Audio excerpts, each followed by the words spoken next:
He won't even tell me his address, even though I gave him 30 million yen. In a well-built residential area in Shizuoka, 70-year-old Haru uses her husband's inheritance to help pay for her son's family's new home.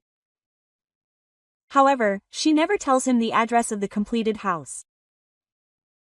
He's the right guy not to tell me, because he can't get along with his neighbors. Her son's voice came over the phone. At that moment, the mother's heart quietly broke. This is a story of revenge and rebirth, in which a 70-year-old mother, who was told by her son, who had helped her with 30 million yen, that his address would be a secret, gathers evidence and pursues the family legally. Haru, who trusted her husband's inheritance, exposes the brutality of her daughter-in-law and her mother, and quietly destroys her family. This is a story of a reversal that brings Haru to life. Haru lives alone in a residential area with a view of Mount Takashi in the prefecture. She lives a comfortable life on the 30 million yen inheritance left to her by her husband Yoshio after his death. She lives a life of luxury, but her days are peaceful. Once a month, her son Makoto visits with his granddaughter Haru. That's what Haru looks forward to. Mom, we're thinking of building a new house. One Sunday afternoon, Shiji started talking like this. Next to him was his wife Kaori. She was a woman with a slightly flashy makeover, but her smile was bright. Well, that's nice. Haru replied happily. But I'm short on money, and Kaori's mother said she'd help out, so it would be great if she could also give me a little bit of support.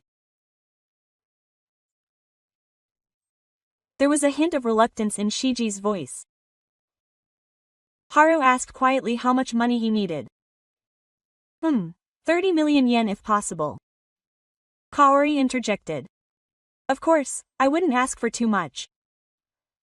But I want to make sure Haru has a proper house for Haru. Haru thought for a moment. The entire amount her husband left her.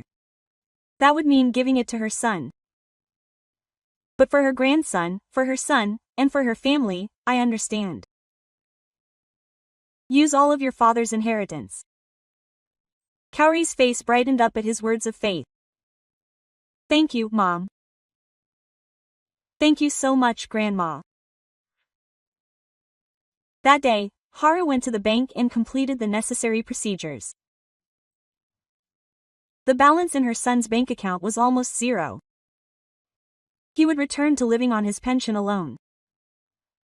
But I thought that if it would make my son happy. 3 months later, I got a call saying that construction of the house had begun. It's going well, Mom. I'll be the first one to show you when it's finished. Shiji said cheerfully over the phone. But he wouldn't tell me the address. It hasn't been officially decided yet, so I'll tell you when it's finished. He kept saying that. Then one night, when Haru called her son, he didn't answer. After a while, he called back. Sorry, Mom. I was talking to Kaori earlier. Oh, it's okay. But the address of the house is, that's it. Shiji's voice became a little distant. He was talking to someone. And then he heard it clearly. He's not good with the neighbors, so it was a good thing I didn't tell him the address. It was Kaori's voice. Shiji was laughing. That's right.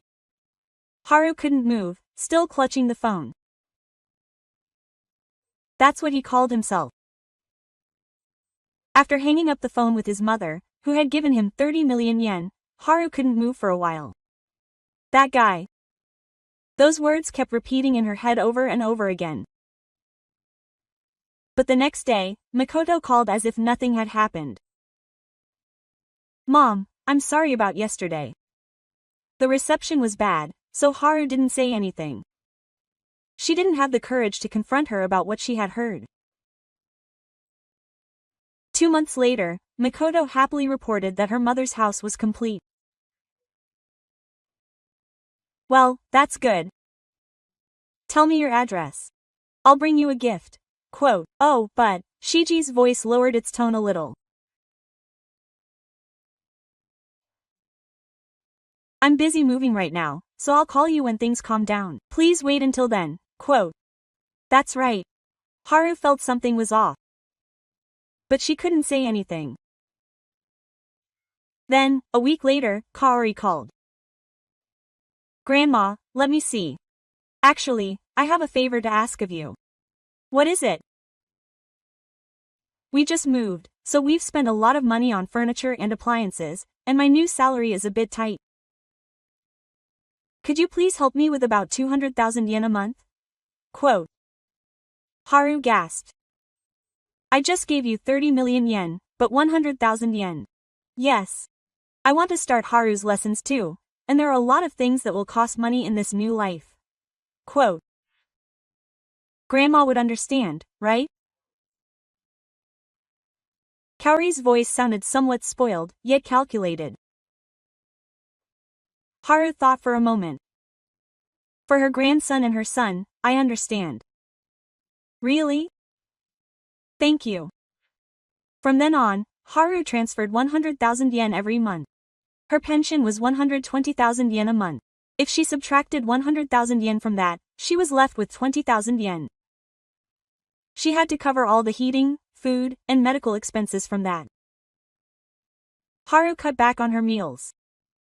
She bought less meat and fish, and got by on bean sprouts and cabbage. But she endured it, thinking it was for her son and grandson. About 3 months later, Kaori called again. Grandma, I'm sorry. Actually, 100,000 yen a month isn't quite enough. Oh, Haru's Judai and Shiji's car loan are all piling up, so could you please give me an additional 50,000 yen? Haru remained silent. 150,000 yen a month. If she paid that, she wouldn't have anything left. Grandma Kaori's voice sounded a little anxious. Let me think about it. But let me think about it for a moment. Haru hung up the phone. That night Haru ate dinner alone. There was only bean sprouts and miso soup on the table. He gave her 30 million yen and sent her 100,000 yen every month, and yet she wouldn't even tell him her home address. Haru put down the bridge. No tears came out. She just felt a coldness growing deep in her chest. The next day Haru called Kaori. I'll send you 150,000 yen. Really? Thank you. Grandma. Kaori's voice was hoarse. Haru hung up the phone quietly. She looked at her bank book. The balance was decreasing rapidly. But there was still hope. Someday her son would invite her home. She would be able to eat with her grandchildren in their new home. That's what Haru told herself as she looked forward to the day. 6 months had passed since the 150,000 yen monthly aid began. Haru's life was getting harder and harder with each passing day. Subtracting 150,000 yen from the average of 120,000 yen leaves a minus 30,000 yen savings. She gave the 30 million yen her husband had left to her son, and the little savings she had on hand were rapidly dwindling. At the supermarket, she only looked at the clearance section. She didn't buy meat. She ate fish once a month, and tofu, bean sprouts, and eggs became her staple foods. She tried to avoid using vegetables as much as possible, and she ate in atsugi during the winter. Still, Haru endured. For her son and her grandchildren. One day, Haru made up her mind to call Shiji. Shiji, it's been half a year already. Can you show me your new house soon? Oh, yeah. Shiji's voice was clearly swollen and getting worse. But I'm a little busy right now, and I'll definitely take you there when things calm down next month. That's right. Haru heard the same answer for the umpteenth time. How are you, Haru? Oh, I'm fine. I'm working hard at cram school too. I miss you. Yeah. See you next time. The phone was hung up immediately. 2 weeks later, Haru was shopping at a nearby supermarket when she was approached by an acquaintance named Sato. I heard your son and his wife built a new house. Haru was surprised. Yes, but how did he know? My wife lives in the same city and happened to see her son and his wife. It seems to be a nice house. It's a 2-story building with a garden, Sato said happily. I guess your son has already moved away. Yes, well, Haru smiled vaguely. In fact, I haven't told him yet. I don't even know his address. His grandchildren must be grown up now. Yes, Haru couldn't talk anymore, so she settled the bill with Sato. After returning home, Haru thought about it. She had been sending 150,000 yen every month for 6 months. She had provided 30 million yen. And yet, she wouldn't tell him her address. She couldn't meet his grandchildren. She wasn't invited to his house. Something was wrong. Haru felt that the feeling of unease was gradually growing. That night, Haru made up her mind and called Shiji again. Trust me, do you have a favor to ask? What? It's Haru's birthday next month, right? Let's celebrate together. Shiji was silent for a moment. But, Mom, this year we're having the party at Kaori's parents' house, so can't I be invited? No, that's not what I meant, but there will be relatives coming, and there will be too many people, so I can't celebrate my grandchild's birthday. Haru's voice trembled a little. I didn't say that. Let's celebrate another day. Haru quietly hung up the phone. The next day, Haru looked at the calendar. Her grandchild Haru's birthday was September 15th. She marked that day. Then she opened her bank book.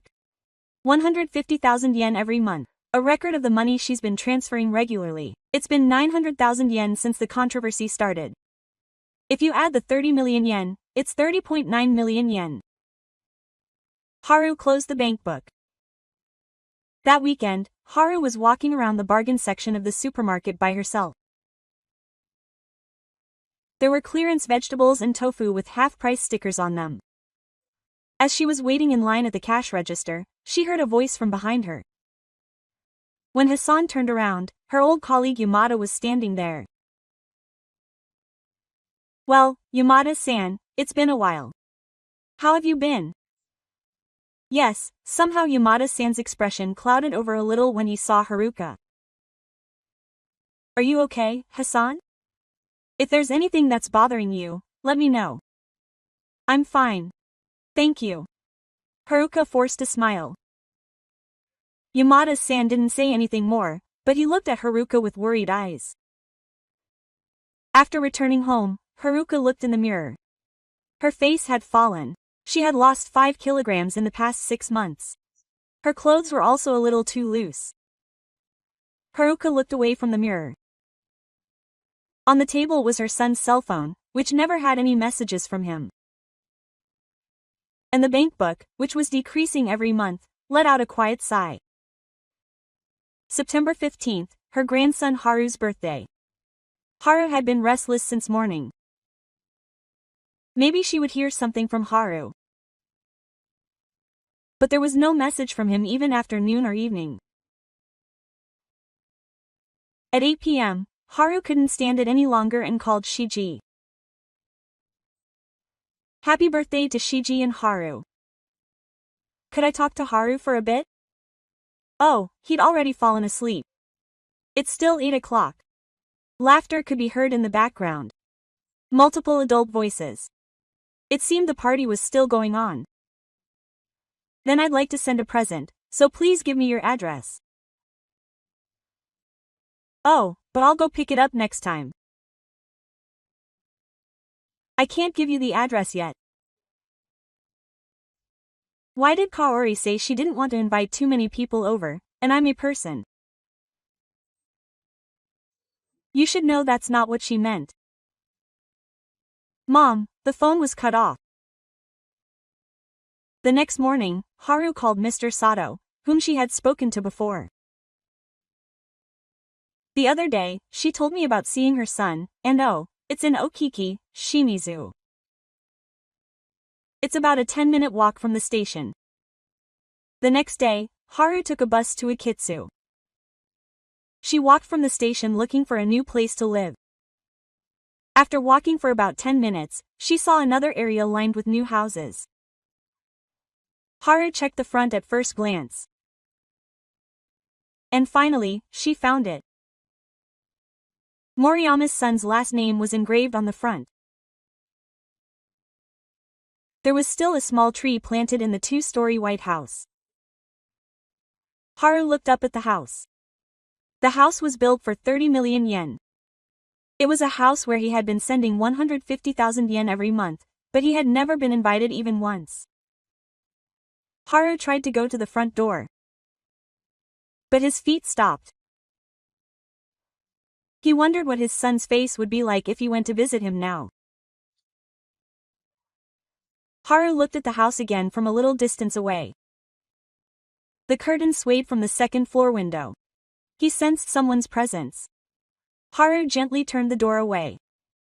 He should go home today. But he found out the address. Haru felt a little relieved after finding the address. He could visit him anytime. Just thinking about it made him feel lighter. But he still hadn't gathered the courage to visit. A month later, Haru ran into Sato again at the supermarket. Has your son been there? No, not yet. Yes, our Mega was telling an interesting story again. Sato lowered his voice a little. Apparently, your son's wife's mother comes and goes almost every day. Haru couldn't help but ask again. Every day, huh? After your daughter-in-law goes to work in the morning, his mother comes and stays until the evening. I wonder if she's taking care of her grandchild. Haru was speechless. Kaori's mother, Reiko, comes and goes from the house every day. It seems she has a condom too. She comes and goes as she pleases. Sato continued casually. The whole family seems to be close. Haru thought about it after returning home. Kaori's mother comes every day. She has a condom too. She takes care of her grandchild. But as her own grandmother, she isn't even told the address of the house. She isn't invited. She isn't invited to her grandchild's birthday. Haru opened the bank book. 30 million yen in aid. And then 150,000 yen every month. A total of 1.2 million yen for 8 months. In total, it's 31.2 million yen. She's given it all to her son and his wife. But that night, Haru couldn't sleep. Various things connected in her head. That guy can't get along with the neighbors, so Kaori doesn't really want to invite people over. Everything about her daughter-in-law's mother coming and going every day connected in a single thread. The next morning, Haru made a decision. She'll go to her son's house again. This time, she won't just look. To find out whether she was really excluded from the family. Haru looked at the calendar. It was a weekday afternoon. Shiji was at work, Kaori was at work. Haru marked the days when only Deko was at home. Haru felt something change inside her. She had endured it all up until now. She had accepted it all, telling herself that it was for her son and her grandson. But she had reached her limit. Haru wrote down the events of the past few months in a notebook. 30 million yen in aid, 150,000 yen in monthly allowances, a total of 1.2 million yen. She wouldn't give him her address, she wasn't invited to her grandson's birthday, Kaori's mother was in and out every day. She was called, that girl. When she wrote it down, the abnormality became even more apparent. Haru spoke to her husband's house. Dad, was I being deceived? Yu was smiling kindly inside the house. I gave all the money you left to my son. But it seems my son doesn't think of me as family. Tears finally welled up in Haru's eyes. What should I do? That night, Haru couldn't do a thing. She pondered it over and over in her head. Should she keep quiet or confront her son? But what good would confronting him do? She would surely end up making excuses and being evaded. In the morning, Haru looked in the mirror. Her face was thin. Her head was paler. She was 70 years old. She had lost her husband and was so biased towards her son.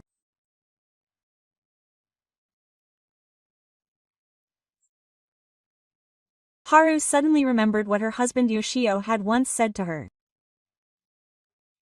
Haru, you're too kind, Haru. There are people who take advantage of your kindness, so take better care of yourself. At the time, she had laughed it off. But now she understood what those words meant. Haru took a deep breath and made up her mind. She would no longer tolerate it. She would find out the truth. What her son and his wife really thought of her. She would see with her own eyes how she was being treated in the house where Kaori's mother came and went every day. Haru looked at the day she had marked on the calendar. It was Tuesday, 3 days later, a weekday afternoon when only Reiko was there. That's when she would visit her son's house. Haru took out a slightly nicer outfit from her closet. It was a one-piece dress that she hadn't worn since her husband's funeral. She stretched out her clothes and hung them on a hanger. When she went to ask, she would dress properly. As the mother who had given 30 million yen, and as the grandmother who had continued to send 150,000 yen every month, she would knock on the front door with confidence. Haru looked at the house again. Watch over me, Dad. She muttered and nodded quietly. While waiting for Tuesday, Haru took action. She decided not to just ask emotionally, but to gather evidence. Haru first went to the bank. She wanted the records of transfers for the past year, and the document that the woman at the counter gave her had all the records. A lump sum transfer of 30 million yen, then exactly 150,000 yen every month, for 8 months, 1.2 million yen, for a total of 31.2 million yen. Haru put it in the smallest clear file. Next, Haru bought a notebook at a stationery store. And she wrote down the events of the past 6 months in chronological order. April 10th, 30 million yen decided. July 2nd, 100,000 yen assistance started. September 20th, increased to 150,000 yen per month. September 15th, grandson's birthday. No contact. At the end of October, it became clear that Kaori's mother was coming and going every day. She carefully recorded all the details of the date, amount, and transactions. Then, Haru headed to the place where she had been diagnosed with relapse. At 10 a.m., she watched her son's house from a slightly distant location. After waiting for 30 minutes, a compact car stopped in front of her son's house. The person who got out was Kaori's mother, Reiko, a woman in her late 60s. She took her keys out of her bag. It was a spare key. Without any hesitation, she opened the front door and went inside. Haru took a picture with her cell phone. The time was 10:32. Then Haru sat on a nearby bench and waited. At 2 p.m., Haruto came home from elementary school. His small back, carrying his school bag. Haruto opened the front door. Reiko's voice could be heard from inside. Welcome home. Haruto happily entered the house. At 1 p.m., Kaori returned home. 30 minutes later, Reiko came out. Haru got into the car while talking to Kaori with a smile, and recorded everything in a notebook. At 10:32, Reiko entered the room with a shared key. At 14:10, Haru was greeted by Reiko. At 17:35, Reiko left. After returning home, Haru laid out her notebook and bank statements. The evidence was complete. The 31.2 million yen support record. The fact that the address had been kept hidden. The fact that only Kaori's mother was free to come and go. Haru made one more preparation. She checked the recording function on her cell phone. The next time she visited her son's house, she would record all the conversations. No matter what they said, she would stay calm and not get emotional, and would just confirm the facts. That night, Haru reported to her husband's house. "Dad, I'm ready. I'll be there tomorrow." But Haru paused. There was no point in just barging in and questioning him emotionally. She should get a professional opinion on what to do legally. The next day, Haru made an appointment for the city's free legal consultation. The appointment was 3 days later. She decided not to visit her son's house until then. On the day of the consultation, Haru sat face to face with a male lawyer in his 60s in a room at the city hall. What kind of consultation is this? Haru spread out the notebook and bank statements he had prepared. He had provided 30 million yen in assistance to his son and his wife. Since then, he has continued to send 150,000 yen every month for 8 months. The lawyer first glanced through them. However, he would not tell her the address of the newly built house. He was not invited even to his grandchild's birthday. Only his wife's mother came in and out every day with a private key. Haru stated the facts calmly. The lawyer listened while taking notes. Was there any contract or anything like that when he provided the assistance? No, it was just a verbal agreement. There was no agreement on repayment. The lawyer thought for a moment and then said, "Legally, this is an additional payment. However, if there was a mistake in the expression of the intention to provide the additional payment, in other words, if it can be proven that the money was given under deception, a claim for conversion is possible." Haru leaned forward. How can you prove this? First, the purpose of the assistance was clear. Second, that purpose was not achieved. Third, that the other party had malicious intent. These 3 points need to be proven. The lawyer pointed to Haru's notebook. This record is valid. The bank statements are also valid, but we need a little more evidence. What kind of evidence? Please collect recordings of conversations with the other party, screenshots of emails and line messages, and as much third-party testimony as possible. Haru nodded. Then the lawyer looked at Haru seriously. First, I recommend that you stop the monthly support. If the amount increases any further, it will be difficult to get it back. Okay. And if you have the opportunity to meet the other party in person, be sure to record it. Our claims and their reactions will all serve as evidence. After the talk, Haru left the city hall. In her hand was the document the lawyer had given her, titled "About the Other Party's Mistake in Additional Payments." Haru put it in her bag. When she got home, Haru took immediate action. First, she saved all the emails she had sent to Shiji as screenshots. Next, she saved the line conversations with Kaori. Then, the cell phone that had stopped the transfer of 150,000 yen for this month rang. It was Kaori. Grandma. This month's transfer hasn't been made yet, but Haru pressed the record button. I'm sorry. I have something to think about. Oh, no. I've already made plans. That's right. Haru hung up the phone quietly. The recording was clearly recorded. A week later, Haru finally got to have her wedding day. At 10 a.m. on a weekday, when Reiko was there, Haru stood in front of the mirror wearing a navy blue dress. She had lost some weight, but her back was straight. In her bag were bank camouflage, a notebook, and a cell phone with the recording function turned on. As she stood in front of her son's house, rocked by the bus and using a cane, Haru's heart raced. She took a deep breath and pressed the intercom button. Yes. It was Reiko's voice. My name is Haru. I'm Shiji's mother. There was a brief silence. Please wait a moment. The intercom went dead. A few minutes later, the front door opened. Reiko stood there with a slightly confused look on her face. What's wrong?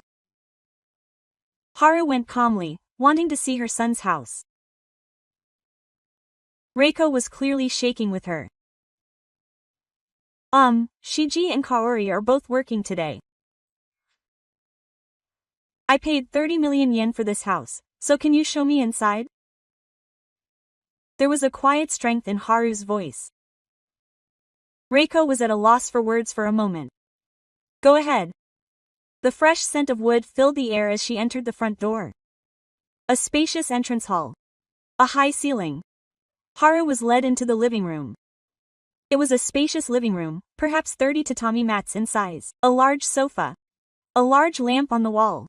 What a magnificent house. Haru slowly looked around the room. Yes, well, Reiko moved the sofa over. I'll bring you some tea. While Reiko disappeared into the kitchen, Haru inspected the room. On the table was her homework with Haru. On the fridge was a sign written in Reiko's handwriting. She had bought ingredients for dinner. Family photos were displayed on the shelves. Shiji, Kaori, Haru, and Reiko. There was not a single photo of Haru. Reiko returned with the tea. Thank you very much. Haru took a sip of tea. Then she placed her cell phone on the table. The recording continued. Mistress, I have something to ask you. What is it? You come here every day, don't you? Reiko's face turned scared for a moment. Yeah, well, Kaori's job is to take care of Haru, so she has to take care of him too. Yes. I wasn't even told the address of this house. Haru's voice was quiet but loud. She helped out 30 million yen. After that, she continued to send 150,000 yen every month for 8 months. But she wouldn't tell me the address. She wasn't even invited to her grandchild's birthday. Why? Reiko's gaze wandered. It was Shiji and the others. What about Arata and the others? Reiko couldn't answer. At that moment, the sound of the front door opening was heard. It was Kaori's voice. Kaori, who had entered the living room, froze when she saw Haru. Grandma Kaori, you're just in time. Haru stood up. I have something I want to ask you. Ere Kaori met Reiko's eyes. 30 million yen. She helped out. Yes. Thank you. She continued to send 150,000 yen every month. Yes. But why didn't you tell me the address? Haru's eyes were fixed on Kaori. She said that because he couldn't get along with the neighbors. Kaori's face turned pale. I asked her. Am I that guy over the phone? Haru's voice trembled slightly as she said, Is that the mother who gave her 30 million yen? Kaori couldn't say anything. Reiko also looked down. Reiko comes every day. She has a spare key. She also looks after her grandchildren. Haru added one word after another. But her own grandmother isn't even invited to the house. What's going on here? Silence took over the room. Eventually Kaori opened her mouth. I'm sorry. Her voice was small.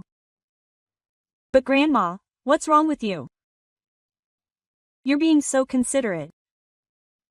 Haru took a deep breath. You're going to get 30 million yen from someone who's so considerate? Kaori couldn't say anything. Haru took out a bank card from her bag. Look at this.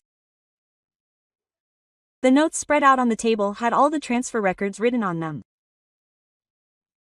30 million yen, and then 150,000 yen every month. A total of 31.2 million yen for 8 months. Kaori and Reiko stared at each other with a faint look on their faces.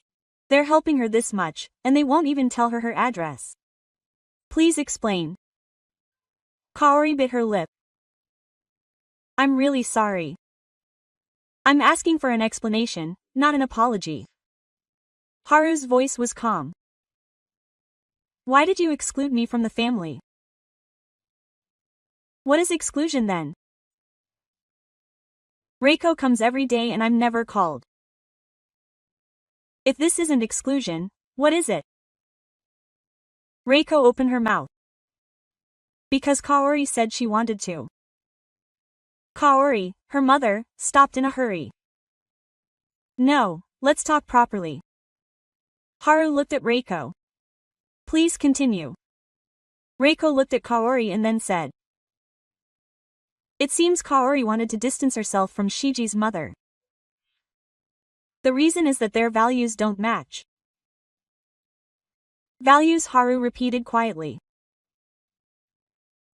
I made someone who didn't match volume 8 give me 30 million yen, but Kaori finally went. I needed the money.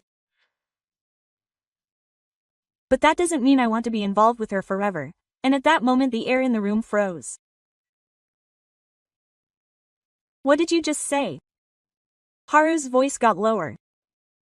I needed the money. But I don't want to be involved. Kaori realized what she had said and covered her mouth. That means she was planning to use me from the beginning, right? Reiko said hurriedly. Is that what you were planning? Then what were your intentions? Haru looked straight at the two of them. Tell me the truth. You were planning to take money from me from the beginning, weren't you? Kaori kept her head down and said nothing. Her silence told the whole story. Haru took out a notebook from her bag. It's all recorded here. The dates, the amounts, the transactions, I even consulted with the lawyer who opened the notebook and showed it to him. Kaori and Ko's faces turned even paler. Mistakes in the same contract? Have you ever heard of that? You can get your money back if you were tricked into giving it to them. Haru stood up. From today onwards, the monthly support will be stopped. And I'm demanding the return of 30 million yen. Kaori finally spoke up. I don't have that kind of money. That's your problem. Haru took her cell phone from the table. I've recorded the entire meeting today. The two were officially contacted by the lawyer, who was speechless. Until then, Haru started walking towards the entrance. Wait, Kaori's voice reached her back. But Haru didn't look back. After returning home, Haru immediately contacted the lawyer. I got the recording. The other party admitted that they had intended to use her from the beginning. The lawyer said over the phone. That's great evidence. Let's officially accept the case. We'll send a claim for conversion by registered mail. Please. 3 days later, Shiji called in a panic. What are you doing, Mom? Haru answered quietly. I'm just trying to get you guys to pay back the money. Where'd you get that money? That's your problem. Mom, Shiji's voice grew rough. We have a mortgage too. There's no way we can pay back 30 million yen. Then you shouldn't have accepted it in the first place. Haru's voice didn't waver. I'm thinking of my mother, for my own sake. Haru smiled quietly. You lied to me, didn't tell me your address, and didn't let me meet your grandchildren. This is for my sake. I talked to the lawyer and Haru hung up the phone.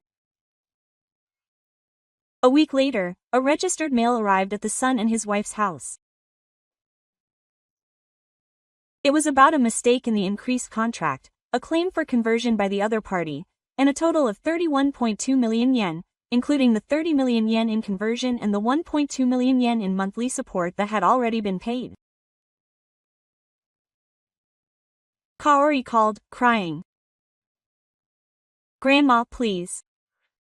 Please forgive me. It's not a question of whether to forgive or not. You guys deceived me. Deceiving me? Then why didn't you give me your address from the beginning? Why didn't you treat me as family? Kaori couldn't say anything. You just wanted money. I didn't want it. Right? I'm sorry. It's too late now. Haru hung up the phone. After that, her son and his wife hired a lawyer and began negotiations. However, Haru's recorded evidence was perfect. The lawyers continued to talk. 2 months later, her son and his wife presented a new plan. It would be impossible to return the entire 30 million yen. However, they would sell the house and repay as much as possible from the sale. Haru's lawyer said, "Do you accept that?" Haru thought for a moment. Sell the house. That would mean her son and his family would go back to their old lives. But that's their own fault. I accept it. 3 months later, her son's house was put up for sale. The house, which had been built for 30 million yen in less than a year, sold for 25 million yen. After subtracting the remaining mortgage, all that was left was 8 million yen. Haru was able to return the entire amount. Haru received 8 million yen for the long term.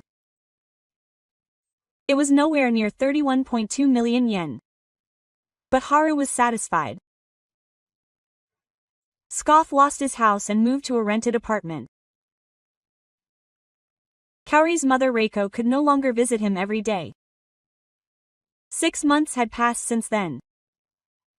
With the 8 million yen he had returned, Haru had once again regained a peaceful life. He no longer received monthly assistance and could now live on his pension alone. He was also able to buy meat and fish again. One day, Haru met Sato at the supermarket. He heard that his son and his wife had moved. Huh? Did something happen? Sato asked worriedly. Haru answered calmly. A lot had happened. But it's okay now. Yes. Sato asked no more questions. He hadn't heard from Shiji again. He could no longer see Kaori or Haruto. It was a little lonely. But he had no regrets. One Sunday afternoon, Haru went to visit her husband's grave. A quiet cemetery with a view of Mount Fuji. While polishing the destroyer, Haru spoke. Dad, it's all over. The destroyer stands quietly. The money you left behind. I gave it all to my son, but I got 8 million yen back. Haru prepared the flowers she had brought. I had been deceived. The wind blew gently towards my son and his wife. But it's okay now. I've drawn a line, so Haru put her hands together in prayer for destruction. My father said, some people take advantage of your kindness. She closed her eyes and prayed silently. She finally understood what he meant. After visiting the grave, on her way to the bus stop, Haru looked up at the sky. There was not a single cloud in the blue sky, and Mount Fuji was clearly visible. At that moment, her cell phone rang. It was an unknown number. Hello? Grandma. A small voice. It was Haruto. Haruto, Grandma, I'm sorry. Haruto's voice was trembling. Mom did something bad to Grandma. Haru's heart was filled with emotion. Haru, you're not at fault. But Haru is doing well. Yeah, that's right. That's good. Haru said gently, let's meet again someday when we're older. Yeah. The call ended. Haru put her cell phone back in her bag. A single tear fell. But it wasn't a sad tear. Haru went home and reported to her husband's house. Dad, Haruto called. Yu was smiling gently inside the house. That child is a kind child. I'm sure he'll grow up well. Haru faintly looked towards the house. This is the reason. Outside the window, the sun was setting and the silhouette of Mount Fuji was floating in the orange sky. Haru made tea and sat down at the dining table alone. On the table was the sashimi she had bought today. It's been a while since she had a luxurious dinner. Haru picked up her chopsticks. And she quietly muttered, "Itadakimasu." I'd be happy if today's story lit a little light in your heart. If it resonated with you in some way, please give it a thumbs up.